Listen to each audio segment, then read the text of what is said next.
para louvar e bendizer o seu nome, meus irmãos. Hoje, como sempre no sábado nós dizemos que é uma noite profética, né? Então nós vamos falar sobre um profeta que é muitas vezes incompreendido pela sua atitude. E muitas vezes até nós dizemos algumas coisas que não tem nada a ver com a sua pessoa. Então abra a palavra de Deus, Jonas no capítulo 1. Vamos se colocar em pé em reverência à palavra do Senhor.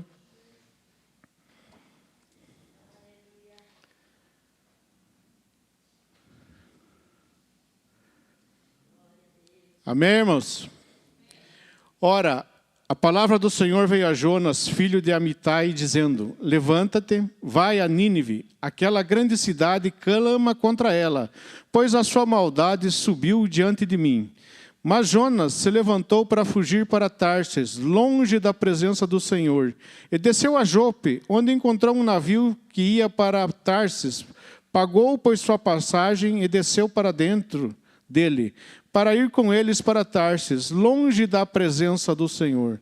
Mas o Senhor enviou um grande vento ao mar e houve uma poderosa tempestade no mar, de modo que o navio estava a ponto de quebrar-se. Então os marinheiros ficaram com medo e cada homem clamou ao seu Deus, e lançaram as cargas que estavam no navio ao mar, para o aliviarem. Mas Jonas desceu ao porão do navio e deitado dormiu profundamente. E o mestre do navio dirigiu-se a ele e disse-lhe: que tens, ó dorminhoco? Levanta-te e clama ao teu Deus, talvez assim Deus pensará em nós, para que não pereçamos. E disseram cada um ao seu companheiro: vinde e lancemos sorte, para que saibamos por que causa esse mal está sobre nós. Assim eles lançaram sorte, e a sorte caiu sobre Jonas. Então lhes disseram: diga-nos, lhe pedimos, por causa de quem este mal está sobre nós? Qual é a tua ocupação? De onde vens? Qual é a tua terra? E de que povo és tu? E ele lhes disse: eu sou hebreu, e temo ao Senhor, o Deus do céu, que fez o mar e a terra seca. Então os homens se encheram de medo e disseram: por que tu fizeste isto? Pois os homens sabiam que ele fugia da presença do Senhor, porque ele lhes tinha dito. Amém. Pode se assentar. Essa é a história de Jonas. Jonas foi um homem chamado para ir pregar na cidade de Nínive.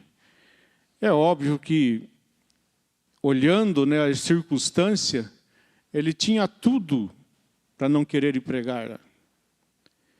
Nínive, naquela época, ainda não era uma potência.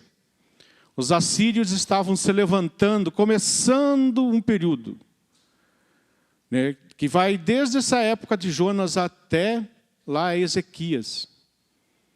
Então foram vários anos, o povo assírio dominou o mundo de tal forma, com tanta violência. Mas aqui Jonas foi chamado por Deus, e ele vai lá, clama contra essa cidade, porque está feio a maldade. Veja só, era uma cidade que estava com tanta maldade. Como está o nosso planeta inteiro com a maldade que nós vemos diante de Deus? Como está o nosso país com a maldade que nós vemos diante de Deus?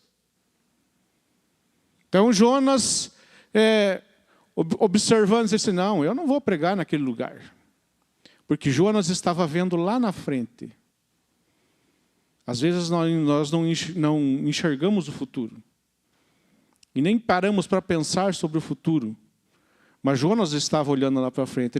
Jonas já pensava: esse povo lá na frente vai vir conquistar essa terra onde eu moro. Por isso ele não quis ir pregar naquele lugar. Por isso ele desceu, começou a fugir da presença do Senhor. E todo aquele que foge da presença do Senhor causa estrago. Todo aquele que não cumpre o propósito de Deus na sua vida, deixa de lado a isto, causa estrago mesmo. Se o teu propósito é louvar na casa de Deus, continue louvando. Não desista de fazer isso. Se é profetizar, continua profetizando. Não deixe as coisas deste mundo abandonarem. O que Jonas estava fazendo, meus irmãos, era se desviando do propósito que o qual Deus tinha para ele. E aquela época tinha o seguinte: quando Deus chamava uma pessoa para ser profeta, meus irmãos, não tinha como. Não é como hoje o seu pastor chama para pregar, diz, não, eu não vou. Seu pastor vê, dirige um culto, não, eu não dirijo. Naquela época não existia isso. Quando Deus chamou Jonas, Jonas tinha que fazer aquilo. Quando Deus chamou Jeremias, Jeremias tinha que pregar a palavra.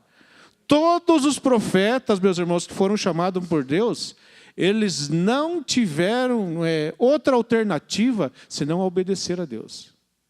A mesma coisa é nós nos dias de hoje. Se nós queremos ir para o céu, temos que obedecer a Deus. Se nós queremos que essa igreja cresça, temos que obedecer a Deus. Se nós queremos que as coisas melhorem no nosso país, na nossa cidade, nós temos que crer em Deus.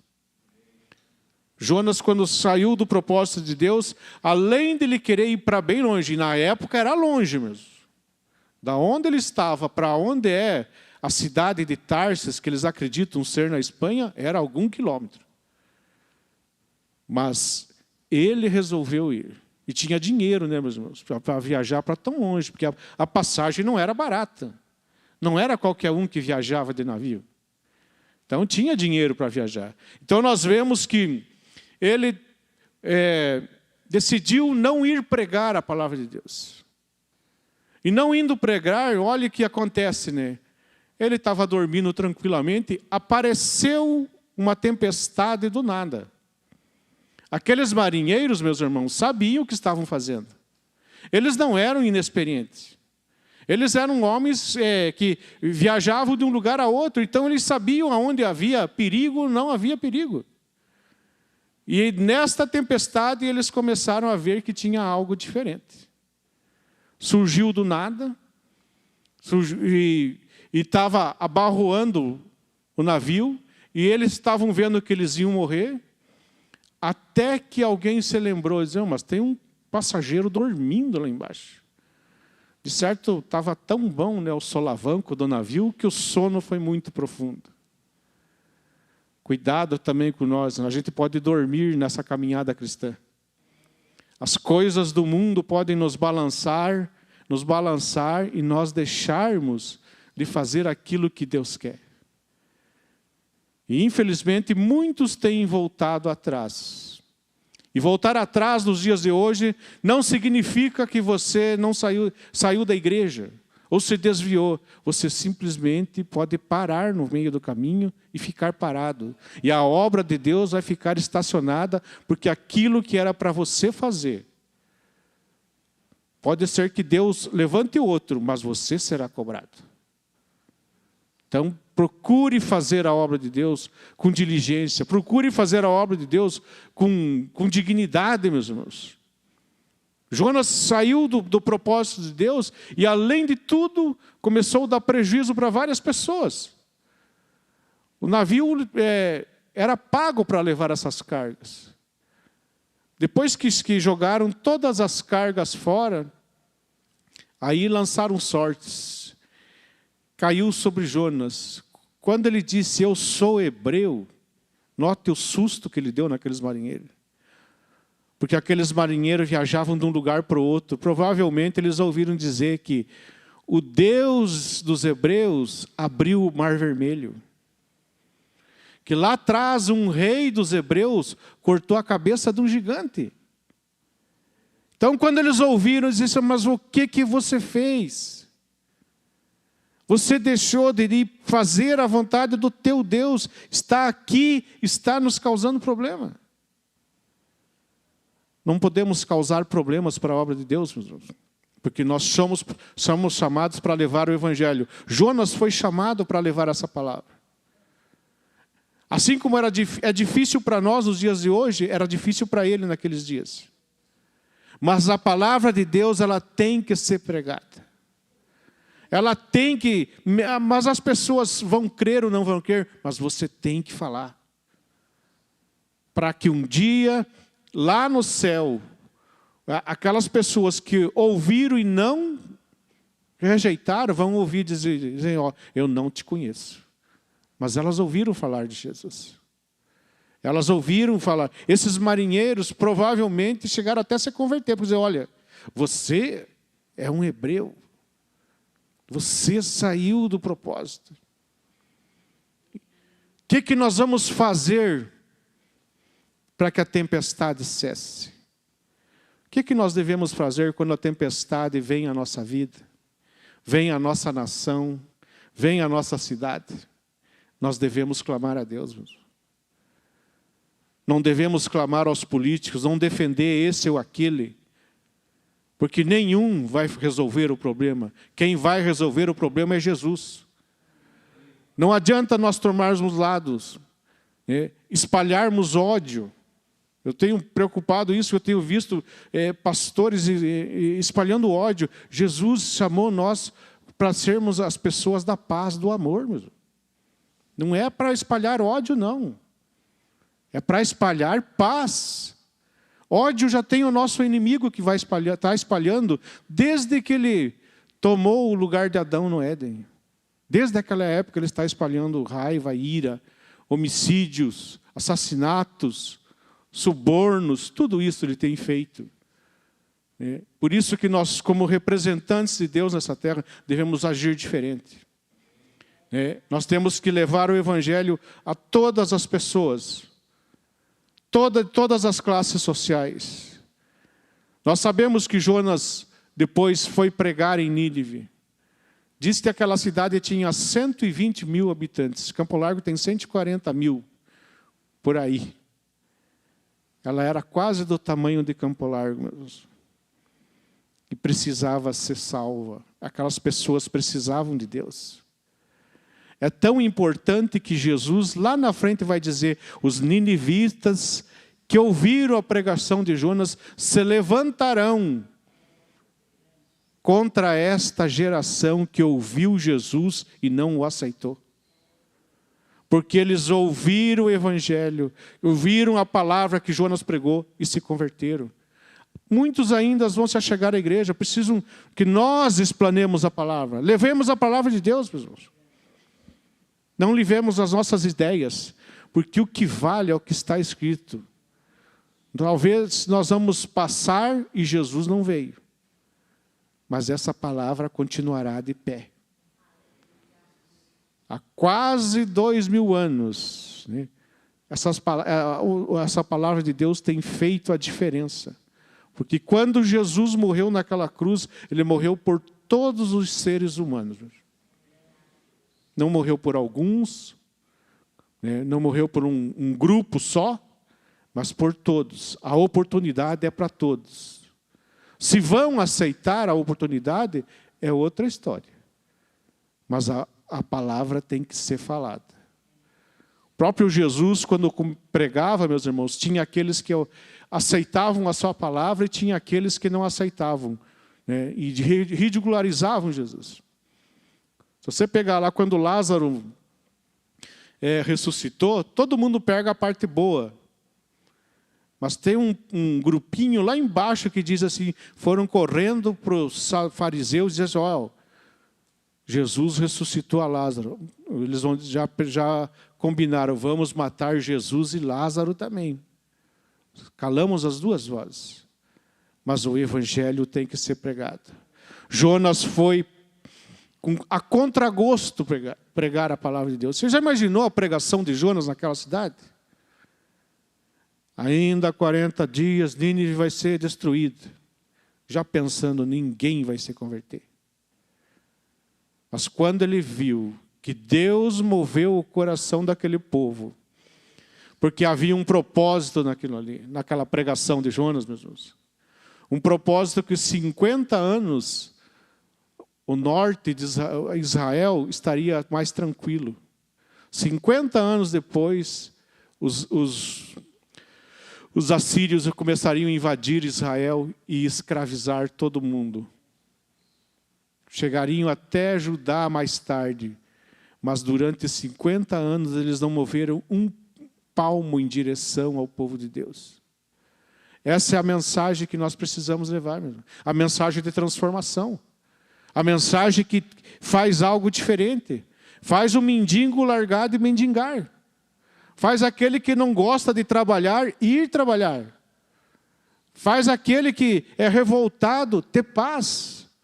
Faz aquele que está indignado com as coisas, ter segurança. Esse é o Evangelho de Jesus, esse é o Evangelho que nós devemos levar. É a palavra que Deus mandou Jonas levar naqueles dias. Jonas estava tentando se desviar do propósito de Deus na vida dele. Mas mesmo a contragosto ele foi e fez mesmo. E Deus operou um grande milagre. Porque aquela cidade toda se converteu. Toda a cidade de Nínive se converteu. Vocês imaginaram se todo o Campo Largo se convertesse a Jesus mesmo? Quantos cultos teriam que, vamos dizer que, em partes a nossa igreja teria que fazer por dia para comportar todas as pessoas? Se aqui tem 140, ou 160, ou 180 mil pessoas, todas elas aceitassem a Jesus? Isso não é impossível. É difícil, mas não é impossível. Porque para Deus não há nada impossível. Jesus disse, é impossível para você, Jorge. Pode ser impossível para os outros. Mas para Deus nada é impossível. Por isso que esse evangelho tem que ser pregado. Como aqui Jonas fez naquela cidade. A partir do momento, ele perguntou, eles perguntaram, o que nós vamos fazer com você para acabar essa tempestade? Jogue-me no mar. Meu Deus do céu, o negócio estava feio. Ele pede para ser jogado no mar. Eles já pensaram, se esse camarada morre afogado, daí Deus vai afundar o nosso navio. Mas a partir do momento que ele caiu ao mar, cessou-se a tempestade. E Deus preparou um grande peixe. A Bíblia não diz que foi uma baleia mesmo. A Bíblia diz que foi um grande peixe. Porque o oceano tem grandes peixes que cabem muito bem um homem dentro. E esse peixe foi e vomitou ele em algum lugar, mas ele foi a Nínive.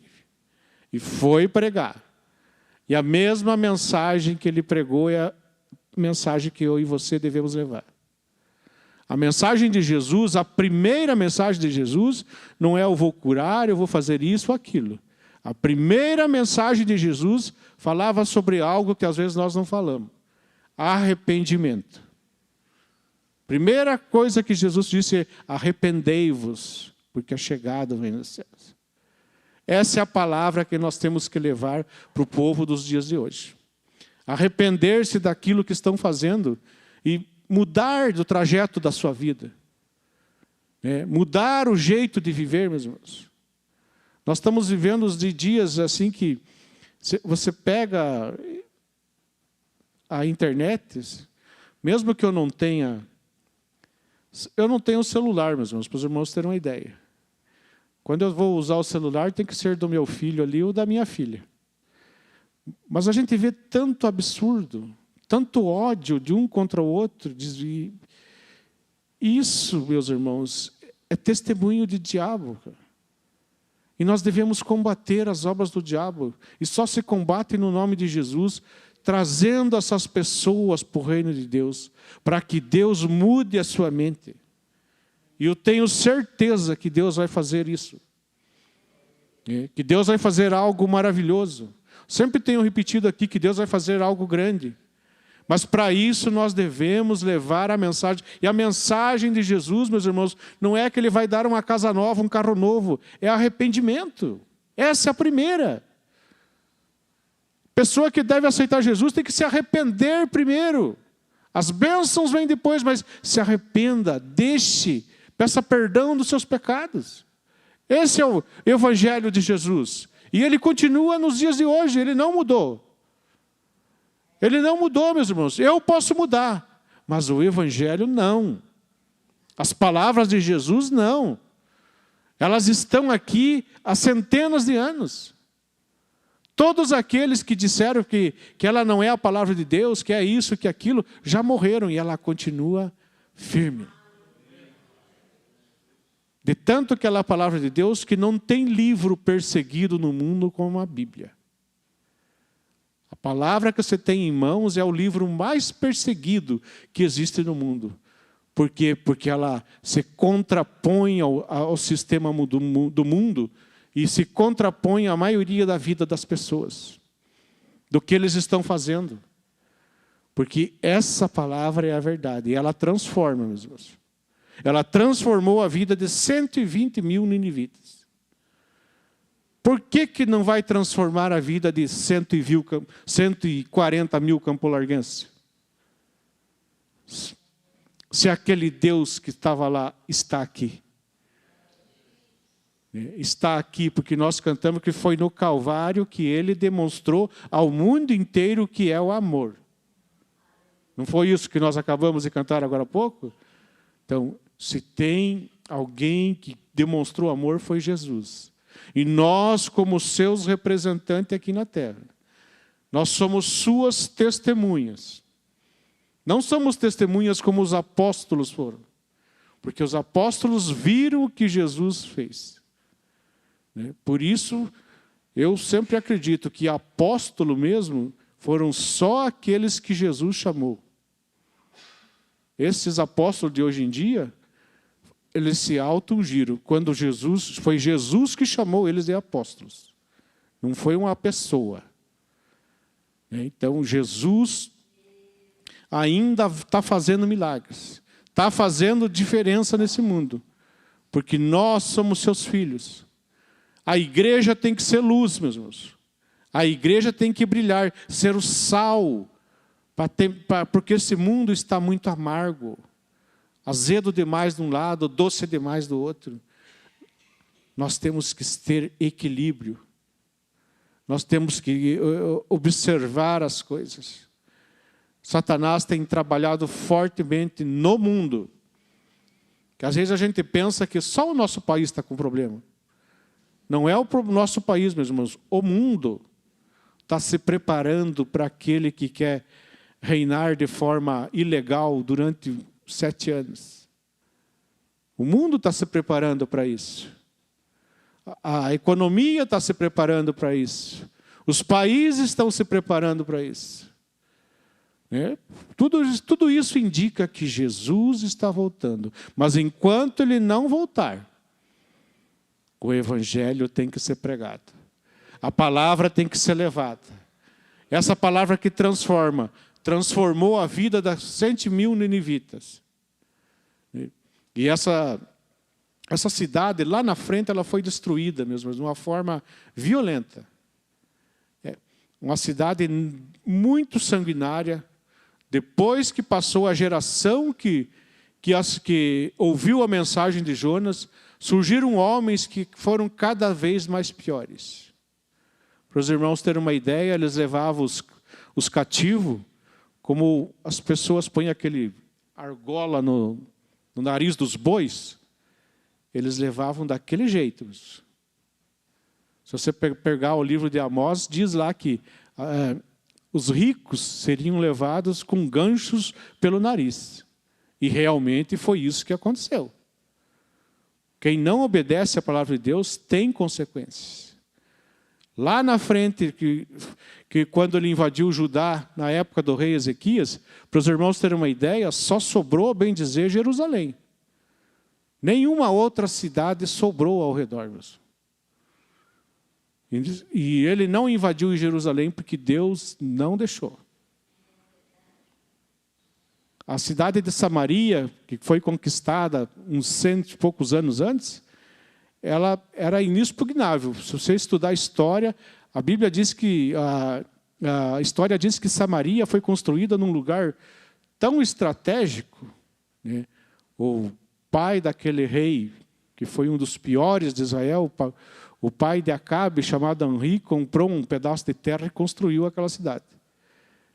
E ela caiu porque Deus fez ela cair. Olhando aos olhos dos homens, ela não seria conquistada. Mas quando você desobedece a Deus, não há nada que não possa ser conquistado. Esse povo, durante 300 anos, eles dominaram o mundo. Eram violentos, eram cruéis. O povo de Nínive, meus irmãos, foi o primeiro no mundo a ter um exército organizado.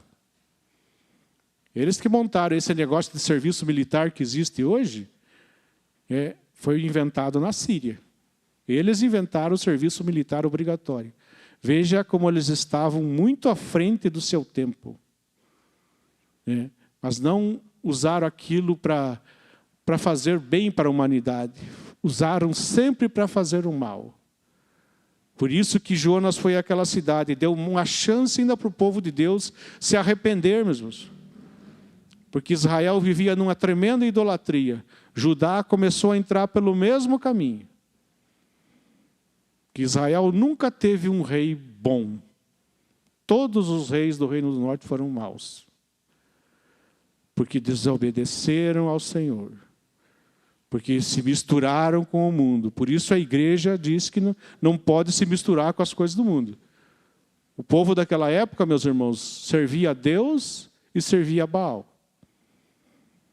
Você pode ver lá quando Elias, no Monte Carmelo. As pessoas dizem assim, mas o povo se converteu. Não se converteu, meus irmãos. Pare. O povo só disse, ficou admirado, mas voltou às mesmas práticas. Lá na frente você vai ver que tinha mais 400 profetas falsos.